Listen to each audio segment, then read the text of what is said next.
Sit. Good. Heel. This is how the training starts every day, with obedience work on this course next to the Fort Myer kennels, where 26 military dogs live. Crawl.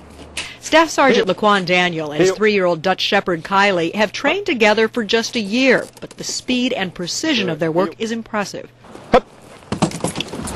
The team is counting down the days to their biggest mission together, providing security for the inauguration. I've worked many presidential missions and things like that, so no stranger to what's about to go on, but never at this magnitude with this many people. But we're excited. We've been training hard. While these canines are trained for both explosive detection and patrol, detection will be the chief role on January 20th. Here, Kylie alerts to a simulated explosive planted on a vehicle. She's rewarded with her toy and a whoop of praise. Woo! Good girl! Inauguration day, the Fort Myer canines will be attached to the Secret Service. And we'll pretty much get our brief from them. But as far as explosive sweeps and things like that, clearing venues and things like that for, explosive devices, that's going to be our main mission. Stop right there, sir. Stop.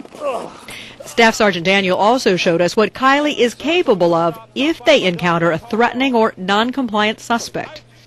And on top of her training, Kylie also paid a visit to the Fort Myer vet. Kylie, how you doing, baby girl? All the dogs headed to the inauguration get a checkup where their handlers learn about a special paw spray to avoid road rash during the long hours on the asphalt. It's called Tough Pad, and what it does, it helps protect and harden this part of the foot. Staff Sergeant Daniel says when they go to work early Tuesday, both will be expected to be at the top of their game. She knows her job. It's just us when we get in the way sometimes. Sometimes when we go out to work, she's just like, move, Dad, get out of my way, because you're in my way. So we're a great team. So you're the one that's going to get tested on Tuesday. Absolutely, I'm the one that's going to get tested on Tuesday.